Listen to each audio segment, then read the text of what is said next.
Hi, I'm Bry Cox with BryCoxWORKSHOPS.com. For today's Q&A, it came as a private message on Facebook from Alfred of Tennessee, and he says, hey, I'd really like you to speak on album design sometime. What works, what doesn't?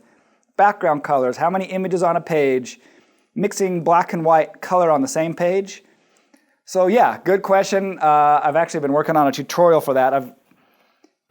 The problem is the tutorial got a little bit long, so I've been trying to re-record it, because album design is pretty intensive. But I'll give you a couple quick tips right now. So here's two more simple album designs, like what I would do for like a high school senior. So this is a high school senior I just finished this week. She hasn't even seen this book yet, but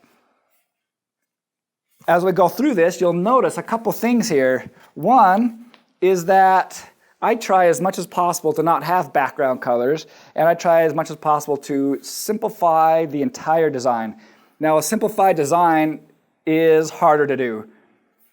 It's always easier to just cram a bunch of images in, right? Like you look at, it's like if you compare, say, two websites, a really expensive website and a super cheap website, right? The super expensive website is going to be simple, clean, removing clutter. A very cheap website is going to have a ton of clutter, right? It's the difference between, what was that old website that was before Facebook that all the kids used? MySpace.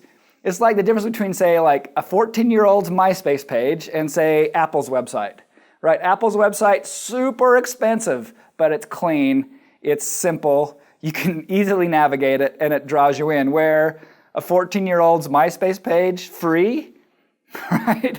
And it's just a ton of crap. Inverted colors, text over textures, right? Way too much stuff. Same thing goes for any kind of design. It takes a little more work to design simply, but it always looks more beautiful. So instead of adding all sorts of elements and film strips of images and things like that, instead I'm just keeping it simple, right? The idea is one image per page, sometimes one image across 2 pages, and occasionally maybe 3 images across 2 pages. But for the most part, 1 image per page, and you'll notice there we got 1 image across 2 pages. And for my background color, I'm using literally a color from the image, right? A couple more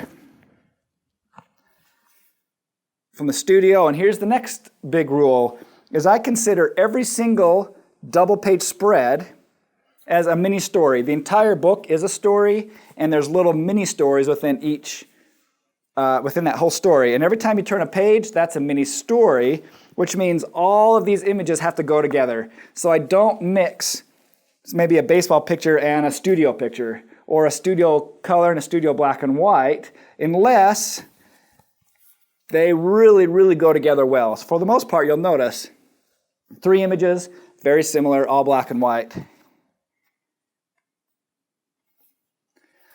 Right, 2 images in the studio.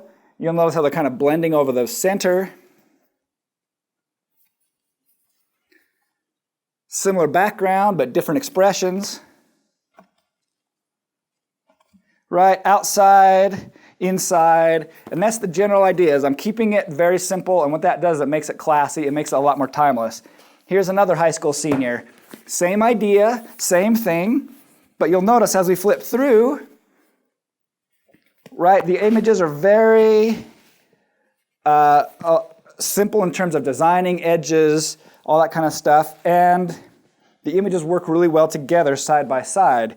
I don't mind if they're not necessarily right on the money as far as where they're cropped. Sometimes I'll mix images, but the only time I mix images is if they all work together really well.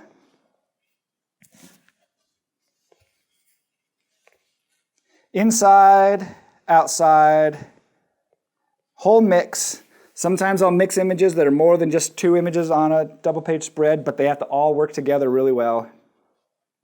And you'll notice, if I ever do a background color, and I think I got some background colors coming up, like here, I'm trying to keep it as simple as possible. In this case, I'm using a little bit of the texture from the background, going dark. Sometimes I'll go just a simple white background, but for the most part, you'll notice most images are full page. Right, they're just going all the way to the edge. Here's a color and black and white mixed. That's pretty rare, but notice that they work together. And that's the general idea, is they have to work together. Now, a senior book is a lot easier to design than, say, a wedding book. Wedding book, I'm then mixing a lot more images per page. That takes a lot more work, takes a lot more designing, and I do have a longer video that I'm working on right now that will be up on my website at BryCoxWORKSHOPS.com. So again, a couple rules of design: keep it simple, eliminate distractions. Remember, the general rule of thumb for both a photo or a design is that if it's not working for the image, it's working against the image, which means pretty much eliminate pretty much everything. Eliminate, eliminate, eliminate. Go full page. And so when I charge for these, I start with 20 pages, 20 pages, 20 images, right? It's not 20 pages, 40 images or something like that. It's 20 pages, 20 images, or a 40-page book with 40 images, 60-page image, 60 images, something like that. So it's one page, one photo per page. That's the general look. All right, if you have a question for me, either post it below this video, send it to me as a private message. Again, a couple questions for you.